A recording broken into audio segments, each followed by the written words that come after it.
Movie के start में हम 7 दोस्तों के एक ग्रुप को देखते हैं। हेली, उसका बॉयफ्रेंड ग्रांट, पैक्सटन, पेज, उसकी गर्लफ्रेंड अलीस, मैडलिन और लूकस। इन्होंने एक मैंशन रेंट पर लिया है अलीस के जन्मदिन को सेलिब्रेट करने के लिए। सेलिब्रेशन इतनी ज्यादा कर ली कि सारी दारू खत्म हो गई। अब दारू लाएंगे कहाँ से, क्योंकि ये मैंशन आबादी से कोसों दूर है, लेकिन चाहिए भी जरूरी। उन्होंने सोचा कि इतने बड़े मैंशन में कहीं ना कहीं तो दारू रखी होगी। ये सोचकर वो पूरे घर को छानने में लग गए और ऐसे ही पहुंच गए बेसमेंट के दरवाजे तक, जो कि लॉक था। हॉरर मूवीज देखने वालों को पता है कि बेसमेंट को हमेशा अवॉइड करना चाहिए, लेकिन ये नहीं देखते, इसलिए ताला तोड़ के सीधा नीचे पहुंच गए। नीचे ढेर सारी पुरानी आइटम्स रखी थी, जिससे पता चलता है कि ये किसी कलेक्टर का घर था। और यहाँ पर पैक्सटन एक स्मार्ट जोक मार के दिखा रहा है।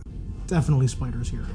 समझ ही गए होंगे। खैर, उन्हीं आइटम्स में से एक था एक एंटिक बॉक्स, जिसके अंदर अजीब से टैरो कार्ड्स थे। अजीब यानी कि कुछ ज्यादा ही अजीब। वो सारे कार्ड्स किसी ने खुद अपने हाथों से बनाए थे, देखकर पता चल रहा है। अब हेली जो है वो टैरो कार्ड से रीडिंग कर सकती है, इसलिए सभी उससे बोलने लगे कि हमारा हॉरोस्कोप बताओ। लेकिन हेली का कहना था कि किसी और के कार्ड्स को यूज नहीं करना चाहिए, ये एक अनस्पोकन रूल है। और एलिस का जन्मदिन था तो उसे मना कैसे करती। ऊपर जाकर उसने कार्यक्रम शुरू कर दिया। सबसे पहला नंबर लगा एलिस का, क्योंकि उसका जन्मदिन है। 12 कार्ड सर्कल में रखे जाएंगे और 13वां कार्ड उनके बीच में रखा जाएगा, क्योंकि वो सबसे मेन होगा। अलीस का फाइनल कार्ड निकला द हाई प्रीस्टेस। हेली ने रीडिंग में बताया कि तुम्हारे अंदर बहुत क्यूरियोसिटी रहती है हर एक चीज जानने के लिए, ये क्यों हो रहा है, कैसे हो रहा है, लेकिन वही क्यूरियोसिटी तुम्हें फंसा भी देती है। तुम सफलता की सीढ़ी चढ़ रही हो, लेकिन थोड़ा आराम से चढ़ो, वरना फिसल सकती हो और गहरा झटका लग सकता है। ये हाई प्रीस्टेस की वार्निंग है। इसके बाद नंबर आया मैडलिन का और उसका फाइनल कार्ड निकला द हैंग्ड मैन। उसे ये बताया कि टेक्नोलॉजी फेलियर देखने को मिल सकता है, लेकिन घबराना मत, जल्दी पानी ब्रिज के नीचे चला जाएगा, बस प्रॉब्लम देखकर भागना मत, लटक मत जाना। इसके बाद आई पेज और उसका फाइनल कार्ड निकला मैजिशियन। उसे बताया कि तुझे ऐसा लग सकता है जैसे कोई तुझे 2 दिशाओं में खींच रहा है। मैजिशियन के ट्रिक्स तुझे क्लियरली देख पाने से रोकेंगी। इसी बीच पैक्सटन वॉशरूम में गया तो वहाँ बालकनी में उसे कोई दिखाई दिया, लेकिन जब लाइट ऑन हुई तो बस कचरा था।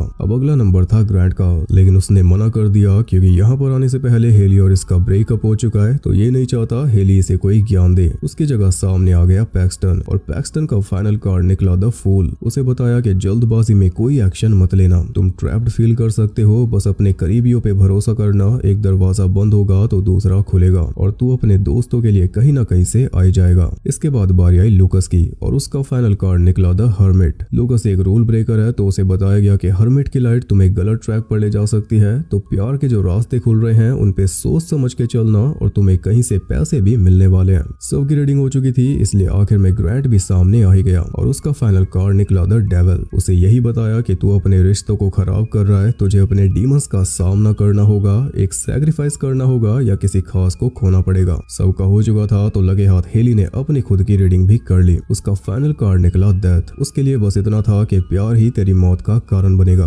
अगली सुबह सब कैंपस के लिए वापस निकल गए और पैक्सटन ट्रू क्राइम पॉडकास्ट सुनता हुआ जा रहा था। रास्ते में बड़ी अहम जगह उन्हें रुकना ही था, गैस स्टेशन पर, और वहां पर एक स्क्रैच कार्ड में लूकस के $7,000 निकल गए। जैसा कि इसकी रीडिंग में बताया गया था, कहीं से पैसे मिलेंगे। शाम तक सब वापस शहर में पहुंच गए। बाकी सब अपने अपने घर चले गए और अलीस चली गई अपने हॉस्टल में। रात में जब वो नहा कर निकली तो सामने उसे एक सीढ़ी दिखाई दी जो ऊपर एटिक से निकल रही थी। उसे चुपचाप ऊपर करके वो अपने रूम में चली गई, क्यूरियोसिटी में नहीं फंसना। लेकिन जब रूम में थी तो किसी ने बहुत तेज दरवाजा पीटा। दरवाजा खोलकर देखा तो सीढ़ी फिर से नीचे थी। सीढ़ी के पास जाने लगी, पर ये नहीं देखा कि पीछे कोई खड़ा था। फिर जैसे लाइट ऑन की तो गायब। उसे लगा कि हॉस्टल की लड़कियां कोई मजाक कर रही हैं। ये सोचकर वो भी जल्दी जल्दी सीढ़ी पे चढ़ गई, लेकिन एटिक में लड़कियों के बजाय उसे मिली द हाई प्रीस्टेस। वो चिल्लाई तो एलिस डर के मारे सीधा नीचे जा गिरी। फिर प्रीस्टेस ने सीढ़ी उठाई और जोर से एलिस के ऊपर देकर मारी। ऐसा ही लगातार किया तो एलिस बेचारी क्रश होकर मारी गई। जैसा कि इसकी रीडिंग में बताया गया था, क्यूरियोसिटी तुम्हें फंसा देगी, सीढ़ी आराम से चढ़ो वरना फिसल जाओगी, गहरा झटका लगेगा।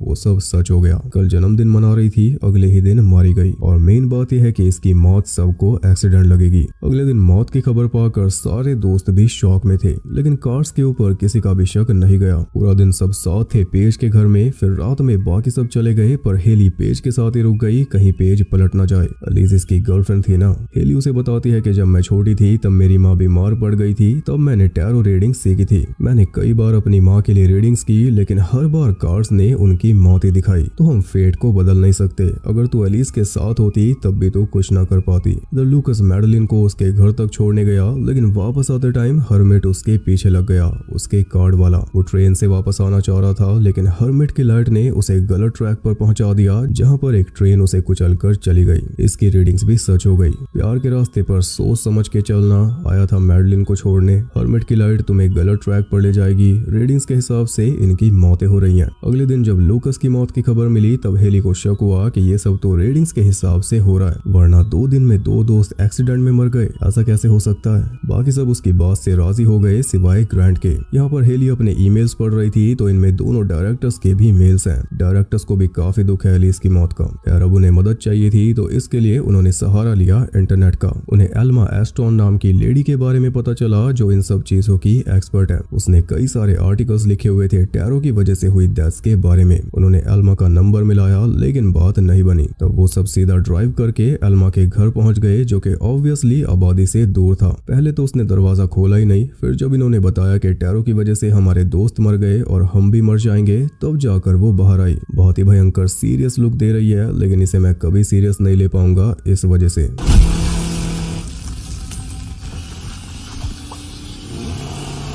खैर वो उन्हें बताती है कि जिन टैरो कार्ड्स से तुमने रीडिंग्स की है वो शापित है। उनकी वजह से पहले भी कई जाने जा चुकी हैं। 1952 में मैक्सिको में गई थी, 69 में वुडस्टॉक में, 88 में लंदन में, और लंदन वाले केस में एक पर्सन बच गया था, वो ये खुद है, क्योंकि इसने रीडिंग्स की थी, बस अपनी नहीं की थी। जब तक इसे समझ आया कि ये सब कार्ड्स की वजह से हुआ, तब तक कार्ड्स जा चुके थे।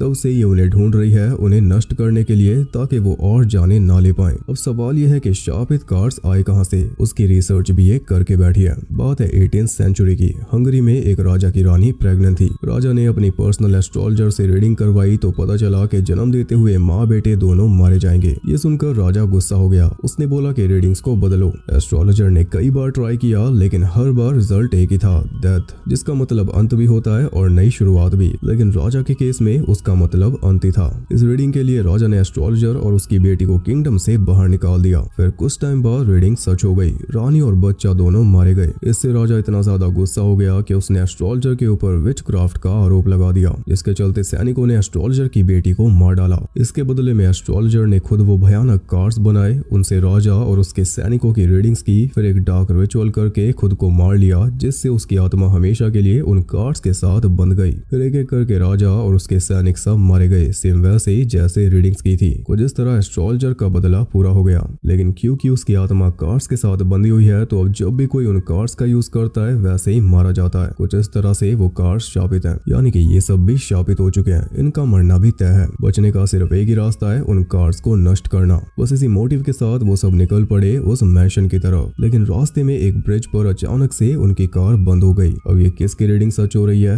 मैडलिन की। टेक्नोलॉजी फेलियर, ब्रिज प्रॉब्लम देखकर भागना मत, लटक मत जाना। लेकिन मैडलिन ने एग्जैक्टली वही किया। उसने भागना शुरू कर दिया तो हैंगमैन आया और उसे लटका कर चलता बना। ये सब इनके सामने हुआ तो अब कोई डाउट बचा ही नहीं, ये सब कार्ड्स की वजह से ही हो रहा है। लेकिन पैक्सटन वापस उस जगह पर नहीं जाएगा जहां से ये सब शुरू हुआ था। क्राइम पॉडकास्ट सुनता है ना, वो अकेला ही घर की तरफ चल दिया, जबकि इसे बताया था कि जल्दबाजी में कोई एक्शन मत लेना, वही ये कर रहा है। बस इसी के चलते फूल इसके पीछे लग गया। डर के मारे जल्दी से कैंपस पहुंचकर पैक्सटन लिफ्ट में चढ़ गया, जबकि बताया था कि ट्रैप फील करोगे। ये तो खुद ही ट्रैप हो गया। लिफ्ट के अंदर ही फूल ने उसे घेर लिया। इधर ये तीनों पेज की कार लेकर मैंशन तक पहुंचे और जाते ही कार्ड्स को आग में फेंक दिया। लेकिन तीनों के मुंह खुले रह गए क्योंकि एक भी कार्ड जला ही नहीं। तब उन्हें बुलाना पड़ा एल्मा को। वो भी डाबर आमला लगाकर आ गई। वो बताती है कि हमें एस्ट्रोलॉजर की स्पिरिट को कार्ड से अलग करना होगा। इसके लिए तैयारी भी पूरी है। एक रिचुअल के जरिए एस्ट्रोलॉजर की आत्मा को उसने बुला लिया, लेकिन ये नहीं पता था कि आत्मा कितनी ज्यादा पावरफुल है। आत्मा ने उल्टा एल्मा की रीडिंग कर डाली।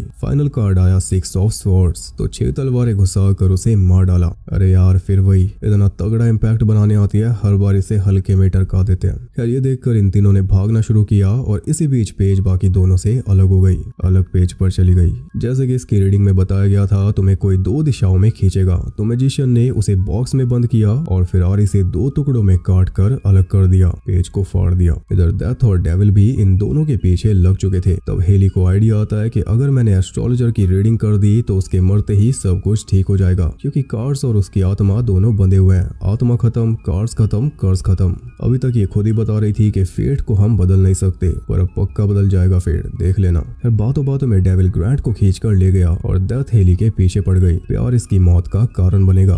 प्यार तो चला गया, अब मौत बची है। डेथ ने आखिर में उसे पकड़ लिया था, लेकिन तभी प्यार वापस आ गया। डीमंस का सामना करना होगा, वरना किसी खास को खोएगा। अब इतने में वो सामना कर रहा था, हेली ने एस्ट्रोलॉजर की आत्मा के लिए रीडिंग कर दी और उसका भी फाइनल कार्ड निकला डेथ, सेम हेली की तरह। यानी अगर डेथ आत्मा को पहले ले गई तो हेली बच जाएगी। ग्रांट क्या पता ना भी बचे, क्योंकि डेविल उसे खींचकर हेल में ले जा रहा है। यहाँ भी डीमंस उस पर चिपटे पड़े हैं। इसी बीच हेली आत्मा को प्रवचन दे रही थी कि पुरानी बातें भूल जाओ, आगे बढ़ो। बस तभी डेथ ने डिसाइड किया कि एक साथ दोनों को ले जाती हूँ, नुकसान भी नहीं होगा। लेकिन ग्रांट ने फिर से बीच में आकर हेली को बचा लिया और आत्मा उन दोनों के सामने खत्म हो गई। आत्मा के साथ कार्स भी। कुछ इस तरह डेथ का मतलब हेली के लिए बन गया एक नई शुरुआत। अब दोनों वापस जा रहे थे, तभी सामने से एक कार आई और उसमें था पैक्सटन। अपने दोस्तों के लिए कहीं ना कहीं से आ ही जाएगा, लेट आएगा ये नहीं बताया था। अब सवाल यह है कि ये फूल से कैसे बचा, करीबियों पे भरोसा करके। इसके रूम में टॉड ने लिफ्ट का दरवाजा खोल दिया था, जिस वजह से फूल गायब हो गया। इस मूवी में इतना ही लॉजिक मिलेगा।